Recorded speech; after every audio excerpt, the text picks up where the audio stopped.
Ya, Assalamualaikum warahmatullahi wabarakatuh. Pada kesempatan pertama ini, kita akan belajar langsung bagaimana dasar pemrograman dengan menggunakan Python. Ya, pada slide ini saya sengaja untuk tidak saya slideshow untuk memudahkan perpindahan dari slide saya ini ke editor untuk Python. Ya. Jadi yang pertama adalah bahwa kita akan belajar tentang input, proses, dan output. Jadi materinya yaitu berkaitan dengan sistem komputer. Kemudian kita juga akan mencoba untuk pertama kalinya membuat program dengan menggunakan Python, yaitu menggunakan perintah print atau cetak. Kemudian ada remark atau command, bagaimana menaruh remark atau command, variabel sederhana, ya. Walaupun nanti kita akan bahas secara khusus berkaitan dengan masalah variabel. Kemudian juga bagaimana menginputkan data di komputer dengan menggunakan Python, dan yang terakhir adalah latihan. Ya, kita mulai terlebih dahulu dari sistem komputer. Jadi bahwa sebenarnya secara umum bahwa komputer itu memiliki bagian dari input, kemudian input tersebut diolah atau diproses, dan kemudian output atau ditampilkan. Jadi tidak mungkin kemudian jika sebuah sistem komputer hanya berbicara tentang output tapi tidak ada sistem input dan prosesnya. Ya, ini kita akan coba bahas nanti satu persatu.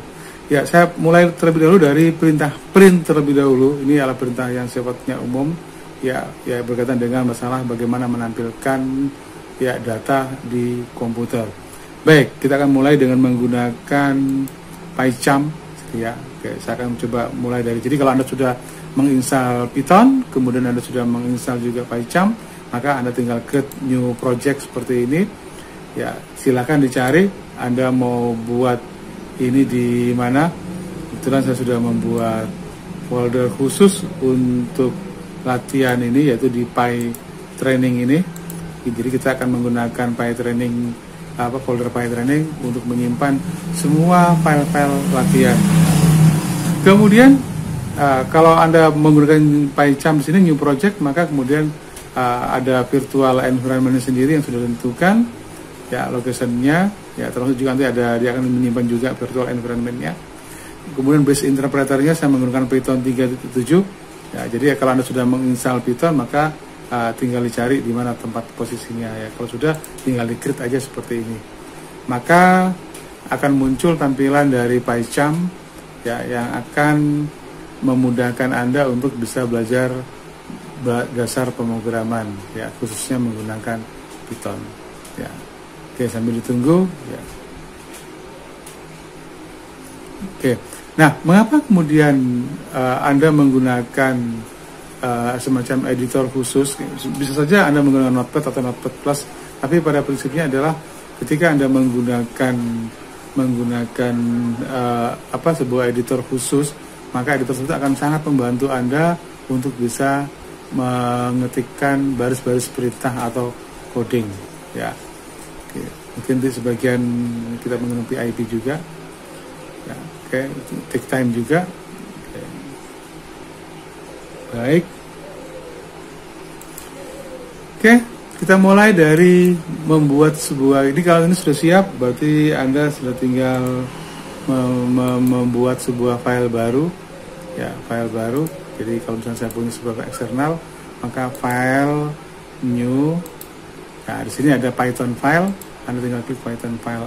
Apa namanya? Misalkan saya ambil misalnya latihan 1, misalkan. Saya ambil latihan 1 seperti ini. Oke, maka kalau kemudian saya ketik, muncul latihan 1.py, ya, atau Python untuk informasinya. Pertama adalah bahwa mengapa tadi saya sempat sebutkan pada Anda bahwa mengapa Anda menggunakan editor khusus seperti ini, karena akan sangat memudahkan Anda, membantu Anda ketika mengetikkan perintah. Sambil contoh, misalkan perintah pertama kita adalah print, misalkan print seperti ini, maka sintak atau tata cara penulisan yang akan langsung muncul, membantu Anda untuk memunculkan alat bantu atau tooltip, ya, yang memudahkan. Oke, kira-kira apa harus isinya. Ketika kemudian saya ketikkan, misalkan saya akan mengetikkan perintah pertama, yaitu hello the world, misalkan, ya, hello the world. Nah, maka perhatikan, ya, apakah ada kesalahan di sini, misalkan. Oke, ya, kalau Anda mengetikkan sebuah tulisan, maka bagusnya harusnya ini menggunakan tanda petik seperti ini, bahwa ini menunjukkan bahwa dia adalah sebuah string ya. Oke. Kemudian Anda tinggal jalankan ya, jalankan pertama kali untuk perintah ini, yaitu dengan run latihan 1. Maka outputnya dia berada di bawah seperti ini, hello the world-nya berada di bawah seperti ini ya, untuk menunjukkan bahwa ini adalah hasil dari perintah ini ya. Oke, sekarang kita masuk lagi ke ini tadi, apa kira-kira tugas berikutnya ya untuk print ini. Oke ya. Kemudian juga ada selain print, tadi sudah kita coba untuk print ya seperti ini. Nah, maka kemudian kita masuk pada latihan. Tampilkan kata halo Indonesia. Oke, baik, kita akan tampilkan halo Indonesia di PyCharm ya. Maka kemudian saya ketikkan di bawahnya print juga perintahnya ya. Apakah mengetikkan perintah itu harus dia rapat atau tidak? Ya sebenarnya tidak ada masalah. Kalaupun misalnya Anda mau turunkan ke bawah seperti ini, ya halo, misalnya tadi saya perintahnya lah halo Indonesia misalkan. Maka kalau Anda jalankan bisa dengan cara langsung mengklik di sini ada tombol untuk run, atau dengan cara menekan tombol Shift F10, maka akan muncul langsung halo Indonesia juga. Jadi tidak ada masalah apakah kemudian Anda akan meletakkan dia di bawahnya langsung atau ada barisnya, maka hasilnya juga akan tetap sama ya. Tapi kalau kemudian Anda mau menjadikan ini satu baris seperti ini, maka kalau Anda jalankan maka akan muncul perintah invalid syntax, artinya bahwa Python tidak mengizinkan, interpreter Python tidak mengizinkan Anda untuk meletakkan dua perintah pada satu baris yang sama, kecuali kalau kemudian Anda meletakkan ya semikolon ya atau titik koma di belakang dari perintah pertama, sehingga ketika Anda jalankan dia akan tetap dieksekusi. Walaupun perintahnya dia berada dalam satu baris yang sama, ya seperti ini dengan pemisah tanda titik koma tadi, tapi hasilnya dia akan tetap dipisahkan dalam baris yang berbeda. Nanti kita akan bahas di latihan berikutnya. Oke, baik. Ya, karena ini tadi, tetapi bagusnya ketika Anda mengetikkan baris perintah supaya tidak memusingkan Anda mencari perintah mana yang salah, maka lebih bagus kemudian Anda pisahkan seperti ini. Ya, jadi dalam Python baris perintah itu tidak perlu diakhiri dengan titik koma, kecuali kalau kemudian Anda menyambung perintah-perintah tersebut. Ya, beda dengan bahasa pemrograman C ataupun Pascal yang harus ada titik, atau Java yang harus ada titik koma atau semikolon di belakangnya. Baik, ya gampang ya. Jadi Anda perhatikan bahwa untuk mencetak kata halo Indonesia ternyata mudah sekali, langsung muncul seperti ini. Di berikutnya, tampilkan garis di bawah kata tersebut. Oke, baik. Nah, ini mengapa logika pemrograman menjadi begitu penting, disertai juga dengan penguasaan terhadap sebuah bahasa pemrograman. Kalau Anda ingin menampilkan garis ya di dalamnya, ini, maka kemudian Anda bisa menggunakan, misalnya contohnya seperti ini. Saya menggunakan tanda minus, berulang-ulang ketik, kemudian baru saya jalankan. Maka halo Indonesia di bawahnya ada kata garis seperti ini. Bisa saja karena Anda sudah menguasai perintah di Python, maka kemudian Anda bisa menggunakan, jadi di Python itu ada kekhususan untuk mencetak string. Anda cukup ketikkan satu kali saja, kemudian Anda beri tanda kali seperti ini, mau dicetak berapa kali, misalkan 10 kali misalkan. Maka kemudian ketika Anda jalankan, hasilnya akan sama. Ya, oh kurang berapa? Oke, kurang 4 atau 15 lah misalkan. Maka kemudian Anda jalankan lagi, Anda bisa dapatkan garis yang sama. Jadi intinya adalah bahwa outputnya sama, tapi dengan baris perintah yang berbeda. Tentu saja kalau misalnya Anda mau ngetikkan garis banyak 80 karakter, kan tidak perlu kemudian Anda ketik minus sebanyak 80 kali. Cukup menggunakan perintah seperti ini. Tentu saja Anda harus paham apa kira-kira perintah yang ada di dalamnya. Ya, ini hanya ada di Python ya. Kemudian apalagi kira-kira tugasnya? Jadi sekali lagi bahwa dalam belajar bahasa pemrograman itu penting sekali untuk belajar latihan seperti ini. Anda sudah tahu, oke, perintah print itu untuk mencetak. Terus ngapain ya, dengan perintah tersebut? Tampilkan kata belajar. Oke, tampilkan kata belajar. Saya akan tampilkan kata belajar. Print belajar. Ya, Shift 10. Oke, sudah muncul ya kata belajar.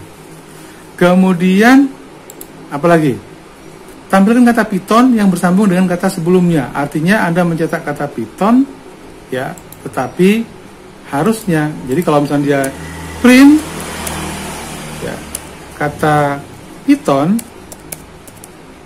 seperti ini, tetapi harusnya kalau ini dijalankan, maka kata Pythonnya itu nyambung dengan kata belajar. Bagaimana caranya?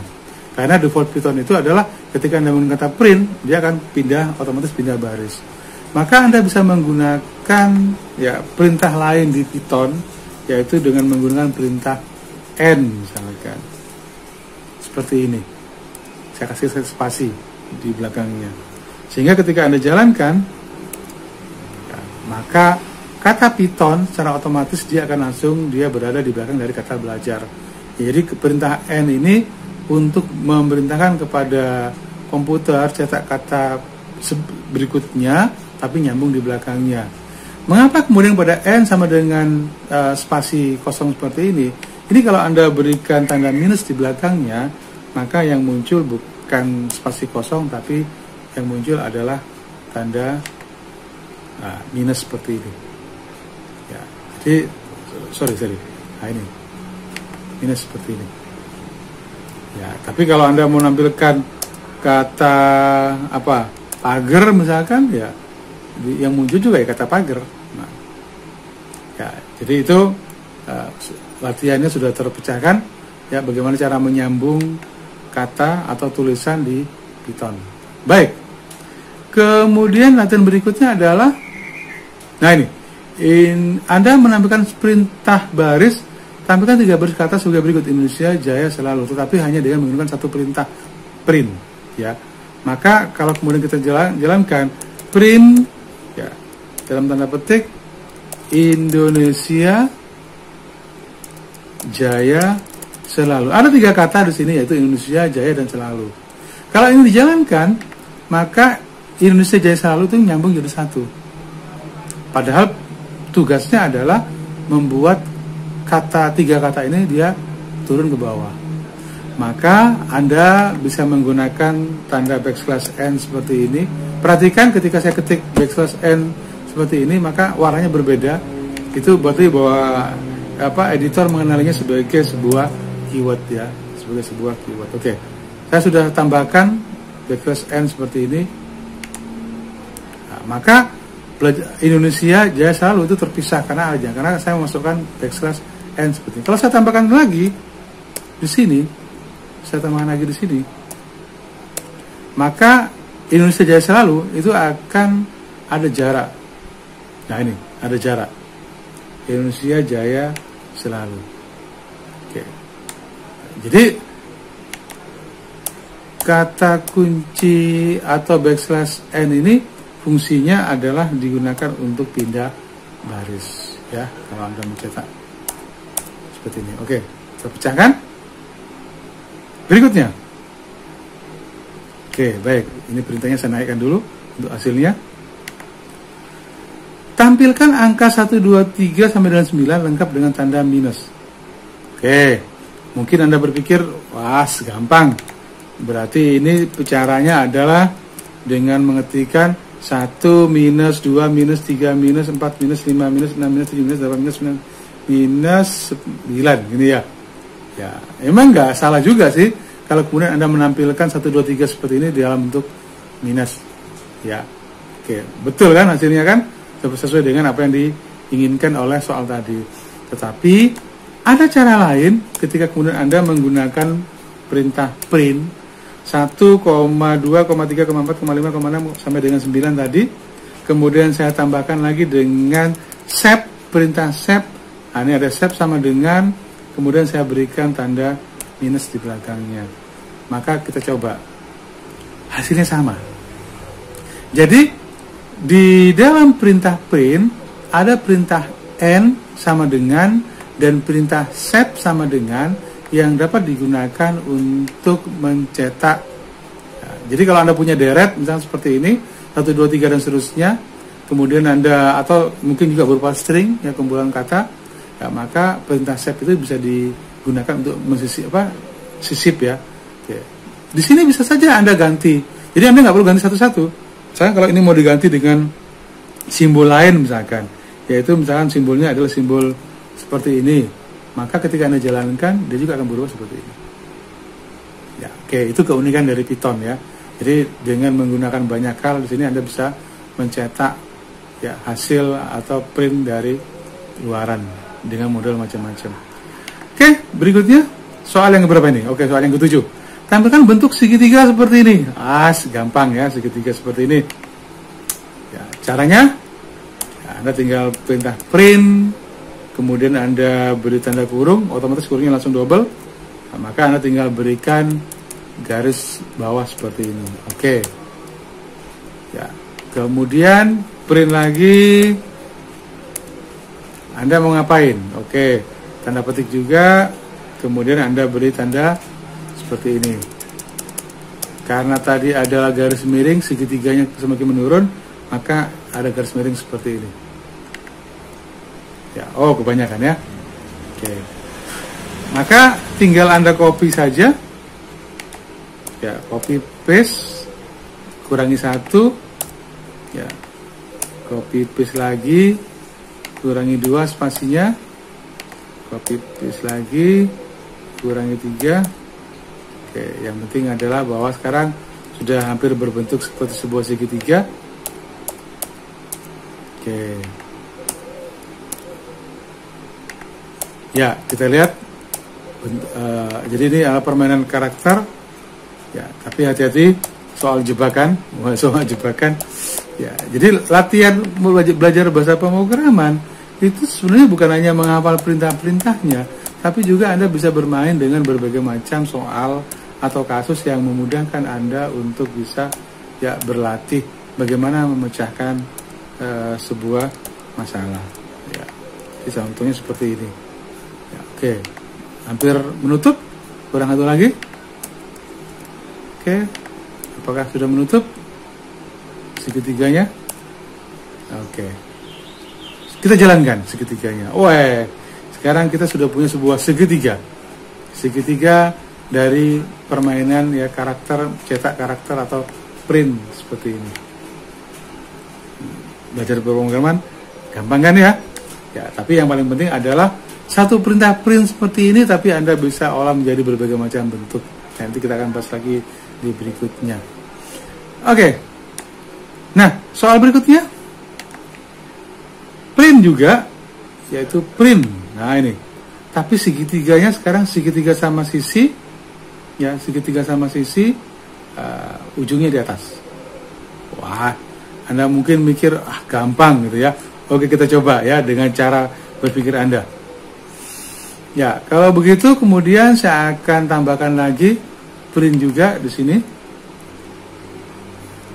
Print, gitu kan? Ya. Kemudian Anda berpikir untuk menambahkan sebuah segitiga seperti ini, dari karakter seperti ini. Oke, baik. Ya, tinggal kita copy paste. Sama seperti tadi sih. Ya, tapi nanti Anda akan perhatikan ada hal yang berbeda nantinya dari keduanya. Oke. Ya, tinggal copy lagi. Anda paste di bawahnya. Yang ini dikurangi. Yang ini ditambah. Oke. Ya, oke. Kita coba semuanya. Print. Ini ditambahkan. Ya. Ya, oke. Ya. Nah, ini. Karena ini sudah menutup, maka kita tinggal kasih garis bawah sebagai penutup. Oke, apakah hasilnya akan begini? Ya, kita coba ya. Oke, ini supaya ada pemisahnya, maka saya enter satu kali. Kita coba jalankan. Oke, apa yang terjadi? Maka saya sudah mendapatkan sebuah segitiga juga. Nah, segitiga ya, dari permainan ya garis miring ya backslash seperti ini ya. Oke, selesai. Oke, jadi ini adalah bagian dari contoh soal ya yang bisa kita buat dengan menggunakan perintah print. Nah, berikutnya kita masuk pada remark atau comment.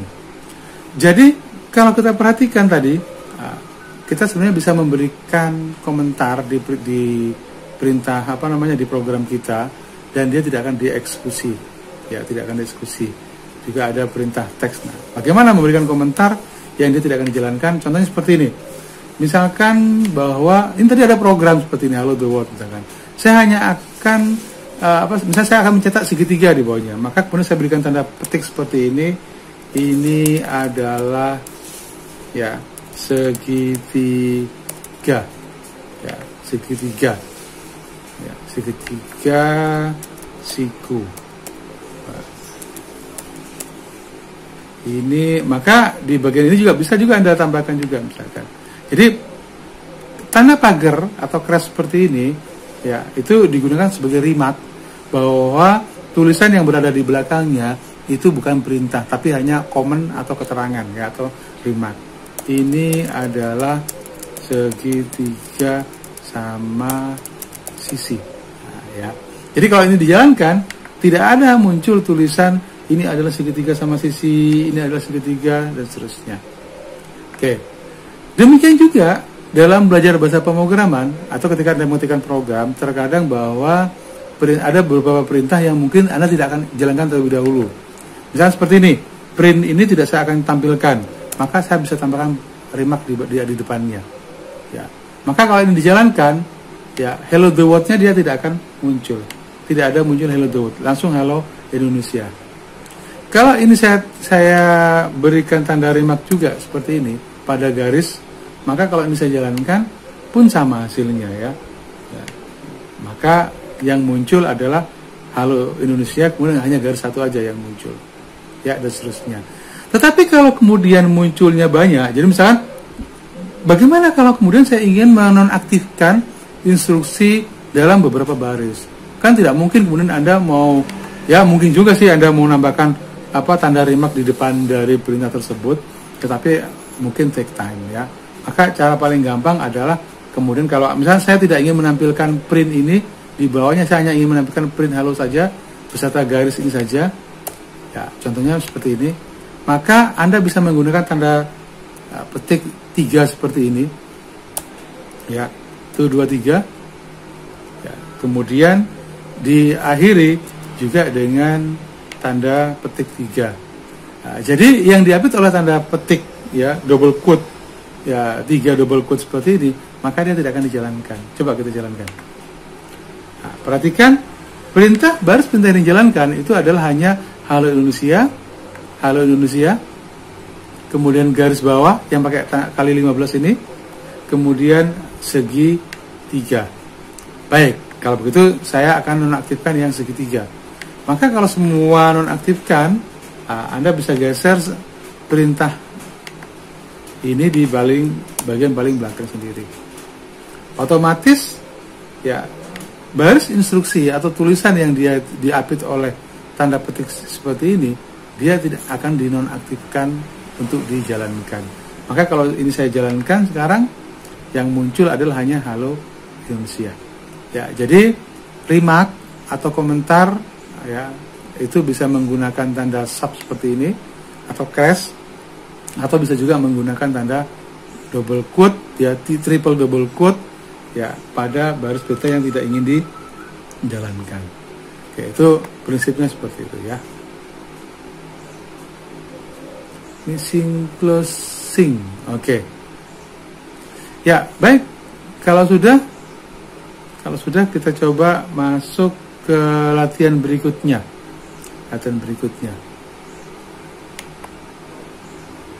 Apa latihan berikutnya? Variabel. Oke, variabel. Jadi gini,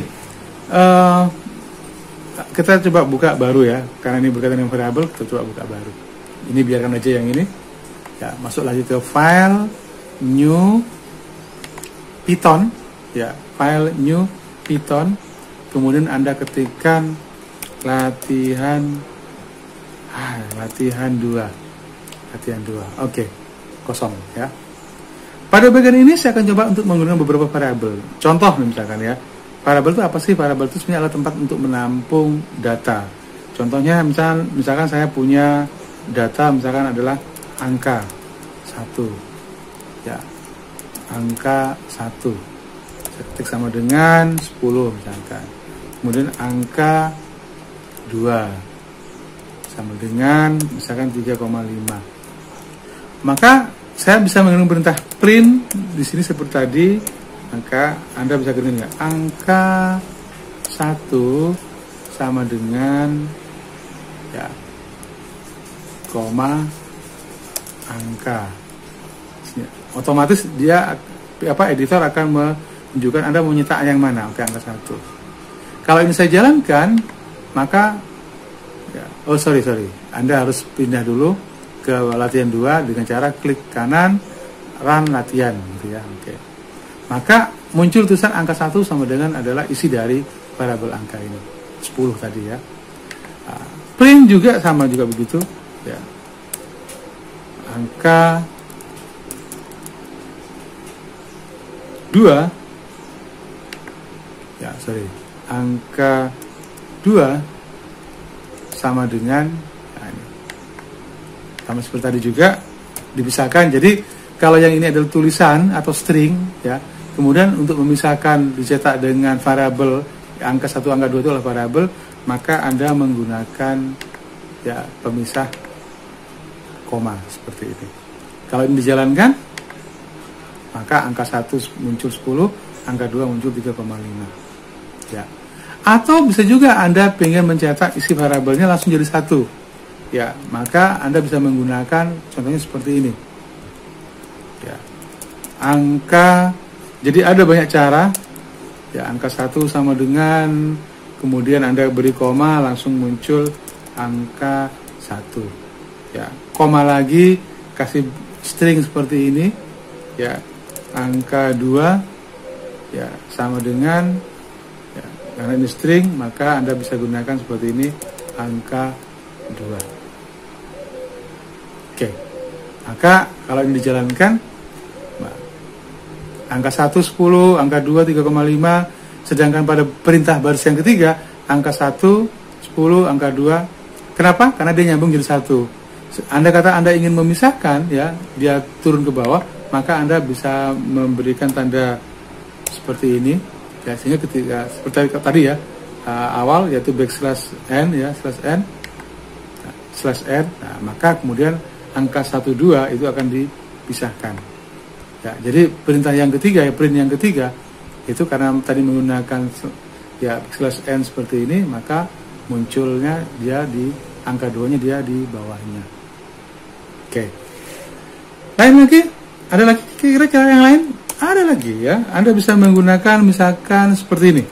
Ini cukup unik. Itu kenapa Python begitu luas ya, begitu luas. Ya, misalnya contohnya lah Anda ingin menggunakan mencetak angka seperti ini. Oke, saya nggak mau ngetik satu-satu lagi karena sudah ada tadi angka 1 dan seterusnya. Ya. Maka kemudian saya bisa menggunakan perintah yang berbeda. Nah, ini perintah yang berbeda. Ini saya hapus dulu. Oke, tapi harus hati-hati. Nanti kira-kira di mana penutupnya? Ini penutupnya dihilangkan dulu. Backslashnya dihilangkan dulu. Angka 1 saya tambahkan persen, ya persen S atau persen D boleh lah, persen D. Nah, kenapa D atau desimal ya? Kemudian angka 2 sama dengan persen D juga. Kemudian baru di dalamnya saya tambahkan angka 1, angka 2. Ya, oke. Ini unik juga di Python. Ya. Dimana kemudian ini satu string. Ya, jadi angka 1 sama dengan persen D, angka 2 ya sama dengan persen D, maka kemudian variabelnya dituliskan angka 1, angka 2. Kita coba jalankan. Ya. Yang Anda perhatikan, yang Anda lihat di sini, maka yang muncul adalah ya, persen D. Ya, persen D. Angka 1, angka 2, persen D. Kenapa? Karena sebenarnya yang harus Anda gunakan di sini bukan koma. Ya, karena kalau Anda menggunakan koma untuk menampilkan persen, maka yang muncul adalah ditampilkan persen D yang asal sebenarnya.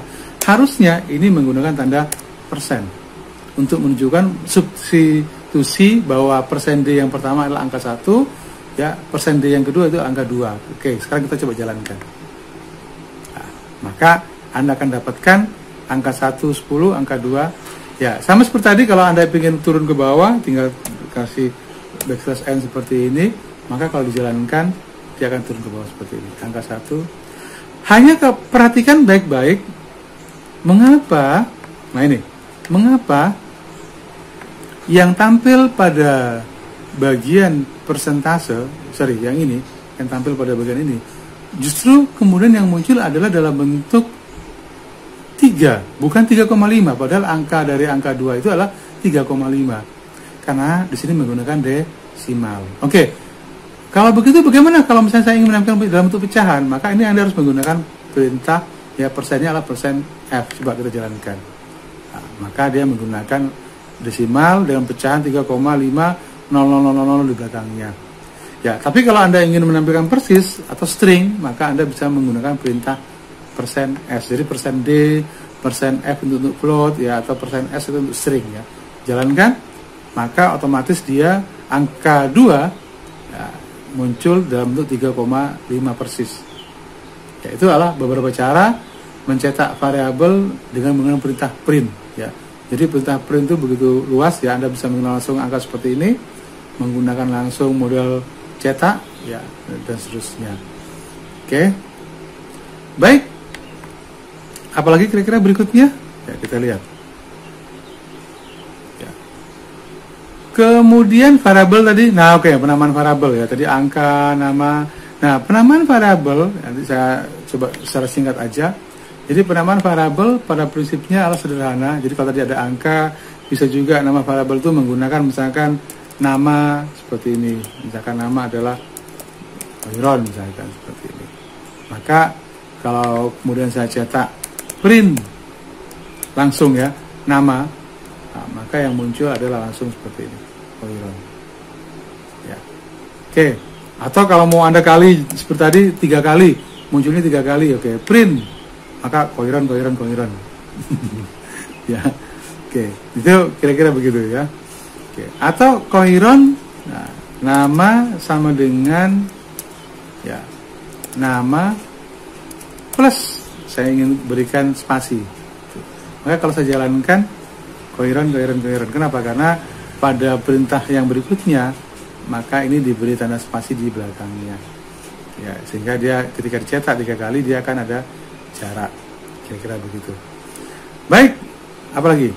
Nama koiron sudah, ini variabel, ya. Nah, variabel juga bisa menggunakan, ya, seperti ini. Nah, ya, menggunakan underscore di belakangnya. Ini pun diperbolehkan. Ya, jadi kalau bisa jalankan, ya, ya, nama, tapi namanya ini harus benar, ya. Harus sama tentunya, ya. Harus sama. Oke, jalankan. Oke, nama program, ya. Oke, saya cetak 1 kali aja. Oke.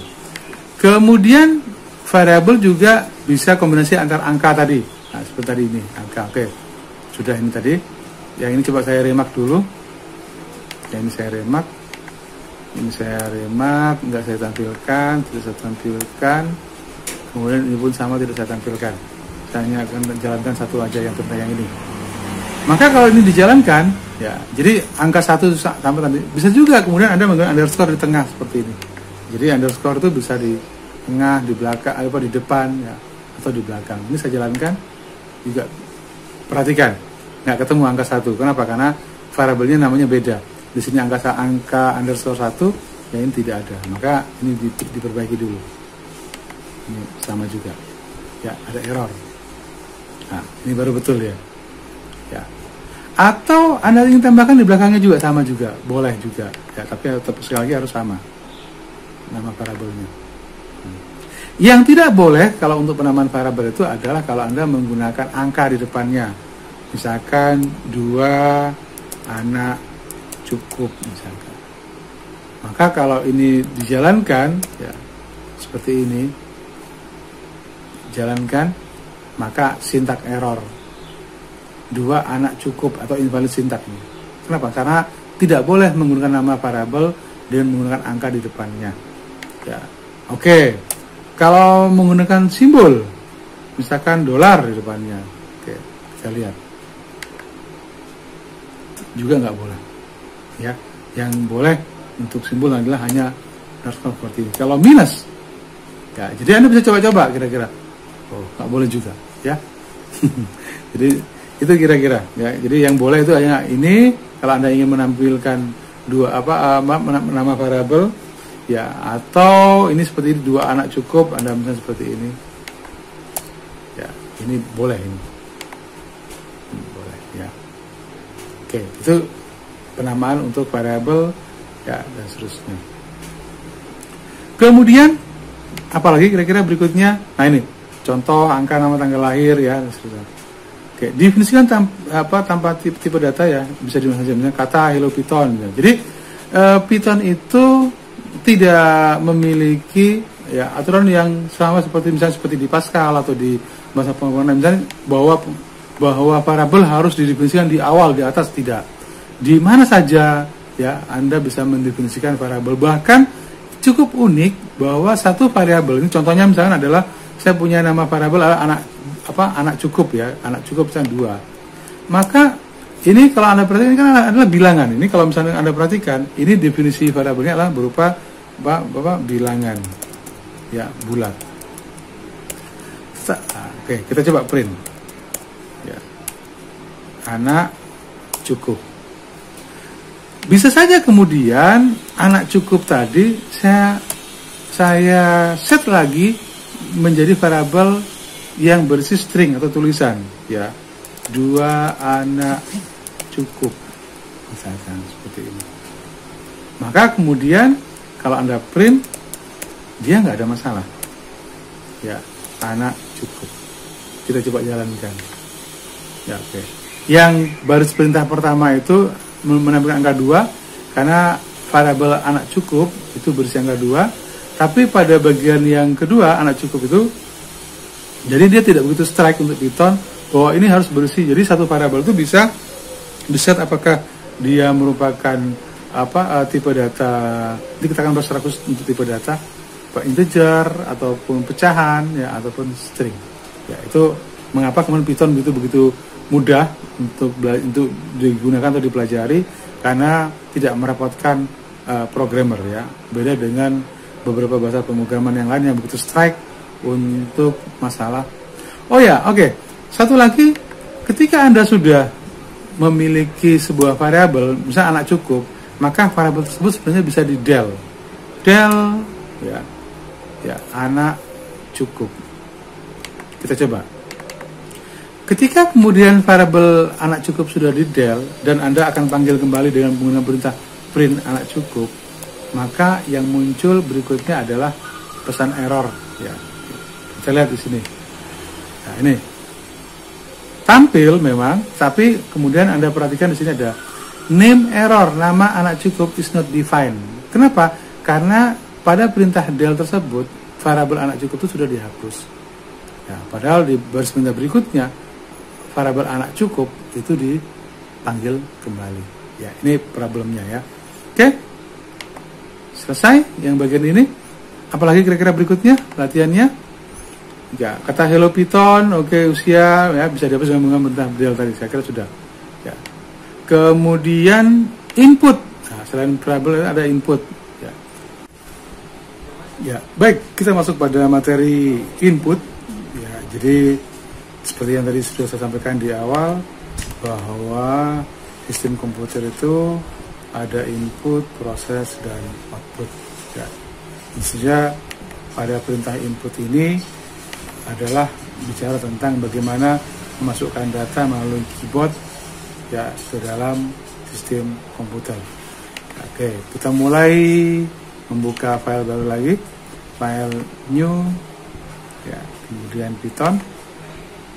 Oke, saya tulis sebagai latihan 3. Oke. Untuk bagian ini kita akan memberikan komen terlebih dahulu, yaitu ini adalah aplikasi atau program input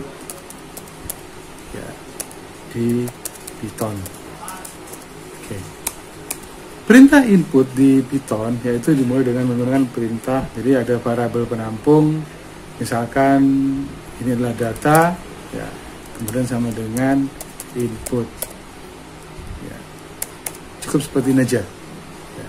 Kemudian Anda tinggal print, ya, misalkan, ya, data yang dimasukkan adalah sama dengan seperti ini. Oke, kita klik kanan lagi, run button 3. Maka kalau Anda klik pada bagian output ini, dia menunggu penekanan tombol keyboard. Nah, jadi misalnya Anda ketikkan, misalnya di sini adalah Anda masukkan angka 3,14. Kalau Anda enter, maka data yang dimasukkan adalah kosong. Kenapa? Karena Anda hanya mencetak data yang dimasukkan aja, tapi tidak variabelnya. Ya, oleh karena itu kemudian harusnya di sini diberikan kata data. Baru kemudian coba kita jalankan lagi. Sama seperti tadi, 3.14 enter. Maka data yang dimasukkan adalah 3.14. Jadi 3.14 yang ini adalah hasil dari input keyboard. Kemudian 3.14 di sini adalah isi dari variabel data yang ditampilkan dengan menggunakan perintah print. Ya, oke, itu sederhananya begitu. Baik, kita lihat terlebih dulu tugasnya apa. Tugas yang pertama adalah buat kalkulator sederhana untuk masukkan 2 angka, kemudian tampilkan hasilnya. Nah, maka ya, tugas yang pertama ini adalah Anda akan masukkan. Nah, oke, sebelum saya masukkan buat kalkulator seperti tadi, maka pada perintah input Anda bisa masukkan, kalau tadi kan langsung masukkan 3.14 seperti ini. Anda bisa memberikan semacam instruksi, ya, atau menampilkan teks, ya, masukkan data seperti ini. Maka ketika dia dijalankan berbeda dengan tadi, maka ada tulisan masukkan data. Ya, jadi input dalam kurung ini boleh dituliskan, ditambahkan string untuk bisa memberikan informasi, atau juga bisa dikosongkan. Ya. 3.14, maka enter 3.14 seperti ini. Baik, kita akan kerjakan soal pertama untuk input. Ya, jadi yang pertama adalah, jadi misalnya saya punya data 1, input, masukkan data pertama. Kemudian sama dengan yang ini juga, ya, karena kita akan membuat program kalkulator, masukkan data kedua. Oke, data kedua. Oke. Maka kemudian saya akan menampilkan, ya, entah itu penjumlahan, pengurangan, dan seterusnya, ya, dengan cara menggunakan model seperti ini. Oke, data 1 ditambah dengan data 2, ya, sama dengan ini hanya tulisan, ya, kemudian dia masuk sini. Perhatikan baik-baik, kalau kemudian Anda ingin menambahkan misalkan hasil variabel hasil sama dengan data 1 ditambah dengan data 2, maka di sini saya cetak hasil. Kita lihat kira-kira bagaimana hasilnya, ya. Kita bisa juga belajar dari kesalahan. Misalnya contohnya, masukkan data pertama misalnya saya masukkan 10. Data kedua saya masukkan misalkan adalah 5. Maka logikanya kalau hasil itu adalah data 1 ditambah dengan data 2, maka harusnya hasil itu yang muncul adalah berapa? 15. Tapi ternyata yang muncul di sini bukan 15, tapi 105. Ya, ini seperti sebuah tulisan yang digabungkan antara 10 dengan 5. Tapi bukan menjumlahkan, ya, 10 dengan 5.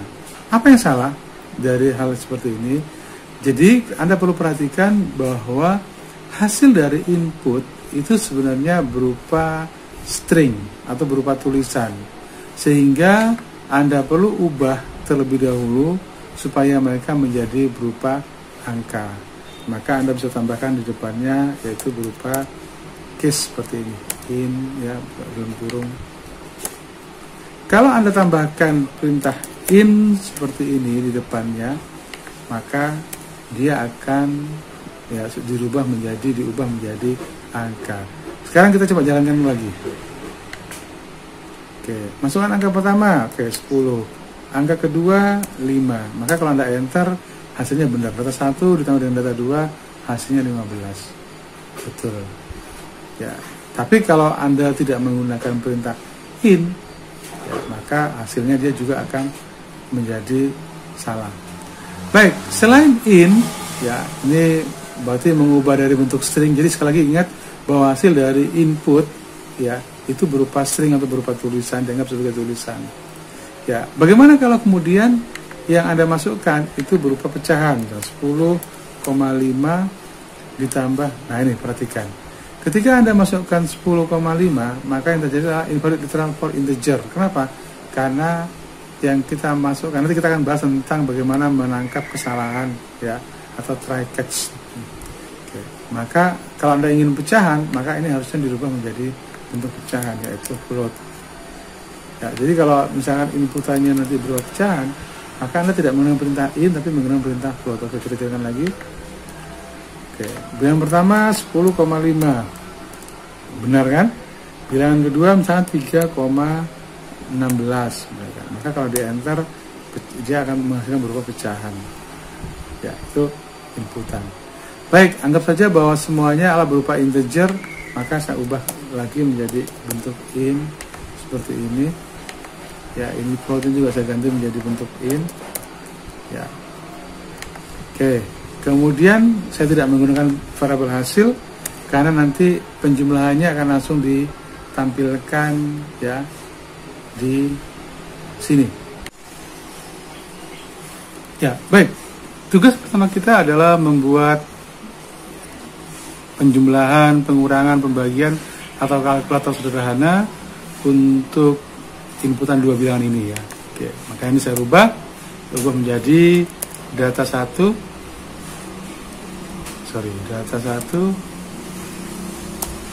ditambah dengan data 2. Oke, langsung saja kita copy paste. Ya, yang ini kita ubah menjadi pengurangan. Ya, berarti ini juga pengurangan. Kemudian ini juga menjadi perkalian. Ingat, kali untuk di komputer tidak menggunakan tanda silang seperti ini. Ya, itu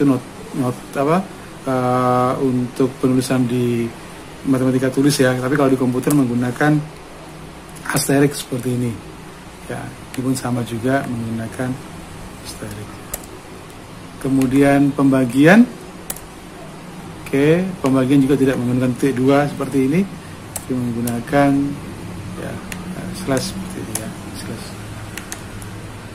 Oke, baik, kita coba jalankan apa kira-kira hasilnya, ya, dari inputan ini.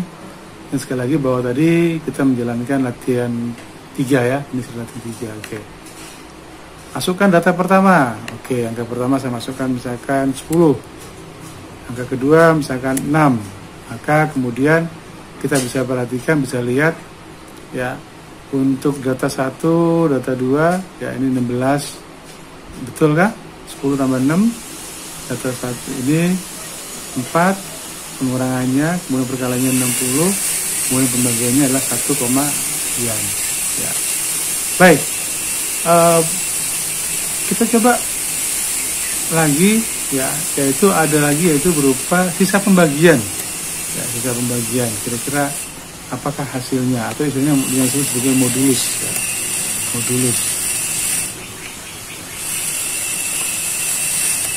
Modulus. Ya, maka masukkan bilangan pertama 10, bilangan kedua 6, kita lihat enter. Ya, baik. Jadi, oke, ini per penjumlahan, pengurangan, perkalian, kemudian pembagian, ya, dalam bentuk hasilnya dalam bentuk bilangan bulat, bilangan pecahan. Kemudian ada modulus. Modulus itu begini, 10, ya, dibagi 4, sisanya berapa. Jadi persentase ini adalah sisa, maka hasilnya 1, sisanya adalah 4 ya, sisanya adalah 4. Oke ya, ini gambaran dari pembagian. Kemudian kita coba lagi pangkat ya, pangkat. Oke, kalau pangkat ya, bagaimana penulisan pangkat di komputer ya, walaupun nanti ada fungsi khusus untuk pangkat, tapi kita coba menggunakan pangkat yang ada. Jadi kalau misalnya penulisan pangkat biasanya menggunakan tanda bintang 2 seperti ini ya. Oke, salah satunya maka bilangan pertama 10, kedua 6. Nah, kita ketemu ya 10 pangkat 6, maka seperti ini ya pangkat. Baik, nanti kita akan coba belajar lagi di operasi, ada bahasan khusus untuk operasi. Sekarang kita masuk ke latihan berikutnya. Jika 1 mile sama dengan 1,6 km, maka buat program untuk mengkonversi dari mile ke kilometer. Ya, maka kita kembali lagi ke sini. Saya akan nonaktifkan terlebih dahulu program ini. Tadi dengan apa? Ya, dengan tanda petik 3 kali. Ya. Kemudian saya taruh di belakang paling bawah sendiri. Saya masukkan, misalkan ini adalah mile ya, sama dengan input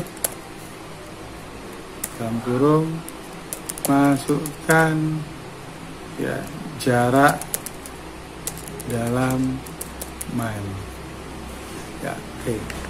Karena kita akan operasikan dia dengan perkalian ya, karena ini tadi hasilnya string, maka Anda bisa tambahkan integer di ya atau casting ya di depannya. Sehingga kalau misalnya kita cetak print ya dalam kurung ya mile tadi, ini berapa mile, maka mile saya masukkan mile ya koma, jadi kita lihat apakah kesalahannya yang terjadi ya adalah sama dengan oke, koma lagi mile dikalikan dengan, karena kita akan jadi kilometernya, maka mile dikalikan dengan 1,6 berapa tadi? Pak, saya juga lupa. 609344 609344 oke, 609344. Kita coba jalankan. Oke. Masukkan jarak mile. Oke, mile-nya misalkan saya punya angka 5 mile. Maka 5 mile adalah sama dengan 8, harusnya di belakangnya ada kilometernya ya. Maka kalau begitu di sini saya tambahkan lagi ya kilometer atau km gitu ya. Pakai singkat aja. Oke. Maka kalau Anda jalankan sama seperti tadi, masukkan jarak mile-nya misalkan 5, Anda masukkan 5 ya. Kemudian nah ini 5 mile adalah sama dengan 8, sekian kilometer. Tapi untuk mengujinya benar atau tidak ya, kita coba jalankan lagi ya. 1 aja 1 mile. 1 mile adalah sama dengan 1,6 sekian kilometer. Itu gampang kan ya? Jadi ada input, kemudian ada proses, dan ada output. Ya, apakah harus menggunakan variabel tambahan? Boleh juga. Kalau Anda tidak ingin kemudian ini digabungkan jadi 1, maka kilometer bisa Anda pisahkan seperti ini. Ya. Nah, ini bisa dipisahkan seperti ini. Jadi dalam konsep belajar pemrograman sebenarnya bebas-bebas saja ya. Apakah mau model kilometer seperti ini juga boleh. Jadi ini adalah variabel mile untuk menampung inputan, kemudian ada variabel kilometer untuk menampung hasil perkalian ya dengan konstantanya. Kemudian ada cetak mile adalah sama dengan berapa kilometernya ditampilkan di sini. Ya, jadi kalau dijalankan ya berapa mile misalkan 5, oke 5 mile. maka 5 adalah sama dengan 8 sekian kilometer. Ya, dia menggunakan variabel. Jadi cara belajar bahasa pemrograman adalah Anda explore, Anda ubah-ubah, kira-kira kalau seperti ini gimana, kalau seperti ini bagaimana, ya, sehingga Anda bisa belajar memahami, oh kira-kira hasilnya seperti apa. Sama juga seperti tadi, oh ini kurang, misalkan tambahkan lagi, jalankan lagi, ya. Jadi jalankan lagi 7, ya, maka sama dengan sekian. Nah, ini ya hasilnya. Berikutnya, next. Buat program untuk konversi suhu. Oke, konversi suhu. Rumusnya sudah jelas. Ini ada C sama dengan dan sekian. Ya, maka saya, oke, ini saya kasih keterangan juga di depannya. Kalau ini tadi adalah ya konversi mile ke kilometer, ya, km, ya. Tapi karena saya akan menonaktifkan terlebih dahulu program ini, ya, maka kemudian tanda petiknya saya taruh di sini.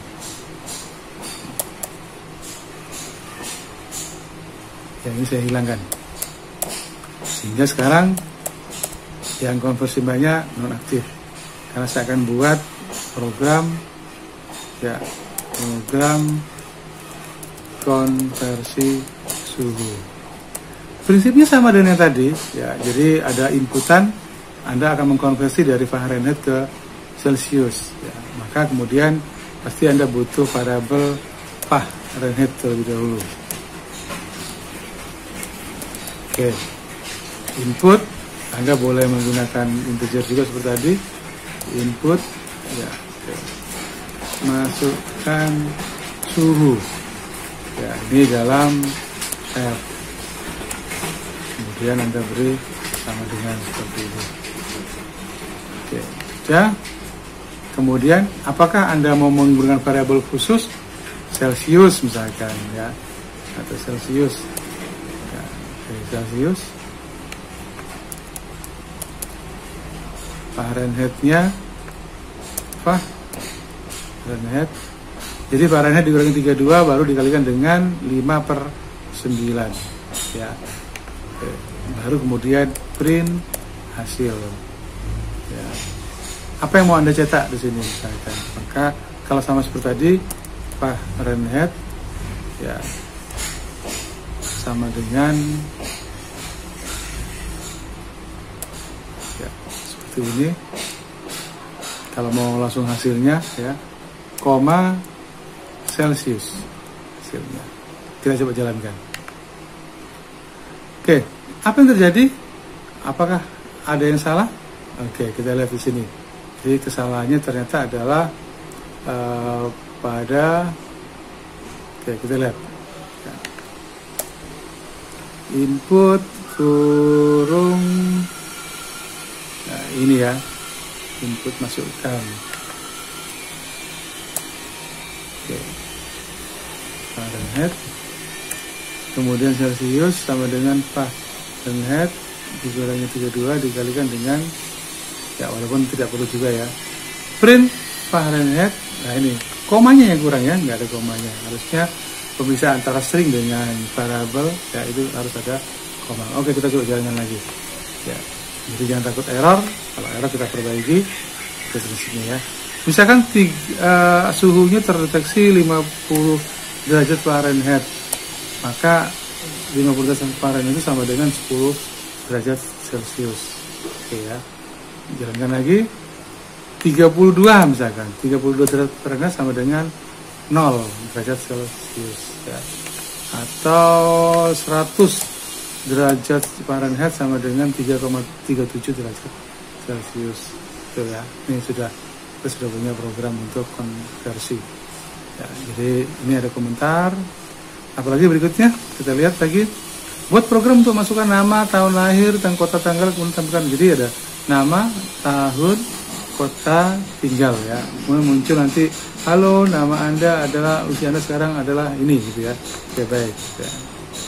Maka sama juga seperti tadi, kita akan masuk pada program lagi. Ini saya coba nonaktifkan.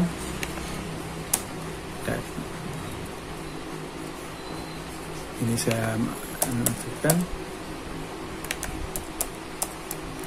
Ini adalah program, ya, program data Anda. Yang dimasukkan tadi ada 4, sudah ada 3, jadi nama, kemudian tahun lahir dan kota tinggal. Ya. Maka kemudian, ya, pertama adalah nama. Oke, saya pakai nama. Ya, input. Apakah perlu in di depannya? Tidak, karena ini adalah berupa string, maka tidak perlu. Ya, masukkan nama Anda sama dengan, ya, maka tidak perlu lagi pakai in. Kemudian tahun lahir, karena ini membutuhkan untuk proses pengurangan pembagian, oke, maka perlu juga untuk pakai in. Ya, input, masukkan tahun lahir Anda sama dengan, kemudian terakhir kota. Input juga, tapi tanpa, ya, karena ini string, ya, Anda cukup masukkan, ya, kota Anda tinggal. Oke, sama dengan. Maka kalau misalkan tampilannya adalah pengen berupa sebuah kalimat panjang yang menggabungkan antara nama, tanah lahir, kota, dan seterusnya, maka tetap pakai print juga seperti ini. Ya, kemudian Anda bisa masukkan, ya, kalimat yang tadi, halo nama, nah, gitu kan, nama Anda. Pertanyaannya, kalau misalnya Anda cukup ribet untuk harus masukkan satu persatu, ya, maka bisa saja kemudian Anda menggunakan, ingat, kita bisa menggunakan %S seperti ini. Usia Anda sekarang adalah usia. Oke, saya masukkan %S juga dalamnya. Dan Anda tinggal di kota, kotanya saya kasih %S seperti ini. Oke, karena saya butuh tahun lahir, ya, atau usia, maka usia sama dengan tahun sekarang 2020 dikurangi dengan tahun lahir. Maka pada bagian akhir ini, saya masukkan variabel-variabel. Ingat, pakai persen, tidak pakai koma, karena kita akan menggunakan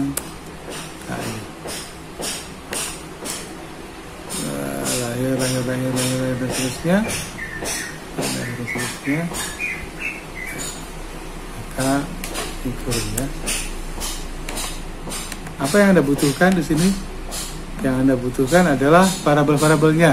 Tadi ada nama. Sorry. Ini sepertinya ada print. Masukkan tanggal lahir. Oke, persentase %S.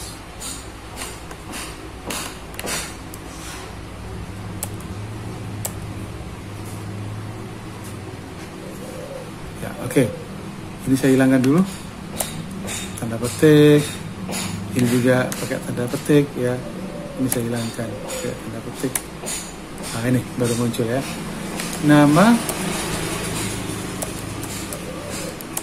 karena saya butuh nama maka saya akan masukkan nama, koma juga saya butuh, selain nama saya juga butuh variabel usia, bukan ini, ya, usia. Oke, usia. Dan yang terakhir adalah kota. Ya, kota. Ya, tutup kurung. Jadi kalau Anda perhatikan, ya, jadi yang bagian ini adalah input. Nah, kemudian ini ada sedikit proses. Ya, kemudian ada output. Ya, coba jalankan apa kira-kira hasilnya.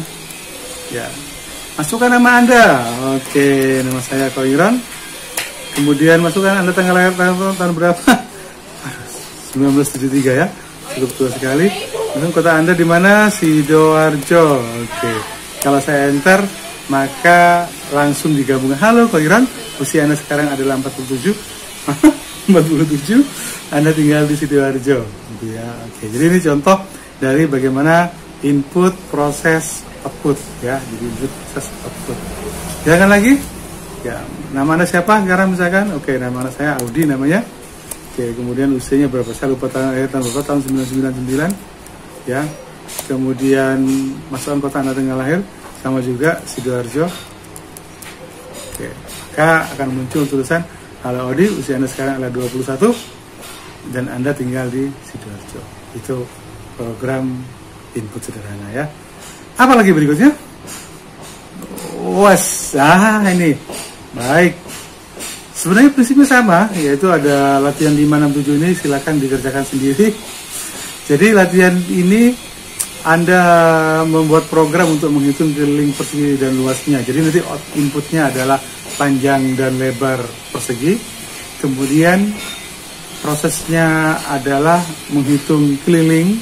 Keliling itu kan isinya 2 dikalikan panjang plus lebarnya.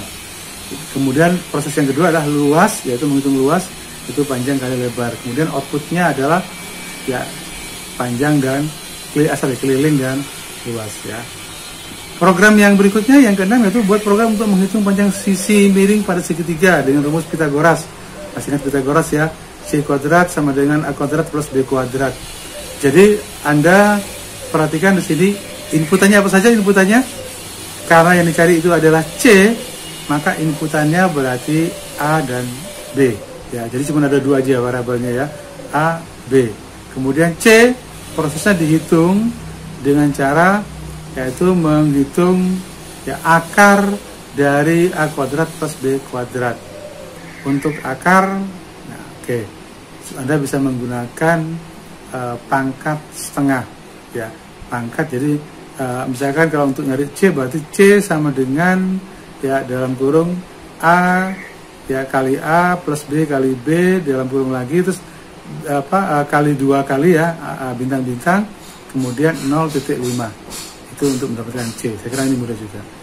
Dan yang ketujuh adalah program untuk menghitung keliling dan luas lingkaran. Jadi sekali prinsipnya adalah belajar bahasa pemrograman itu adalah belajar membuat solusi dengan menggunakan bahasa pemrograman.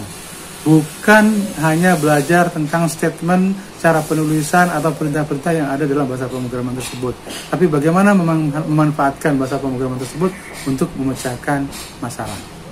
Ya, jadi silakan dicoba untuk memecahkan masalah yang ke-5, 6, dan 7 yang saya kira ini mudah, hampir sama dengan masalah yang tadi yang ada pada suhu ya maupun mile, cuman dengan variabel yang berbeda. Oke, demikian dari saya untuk materi yang kedua ini. Terima kasih. Assalamualaikum warahmatullahi wabarakatuh.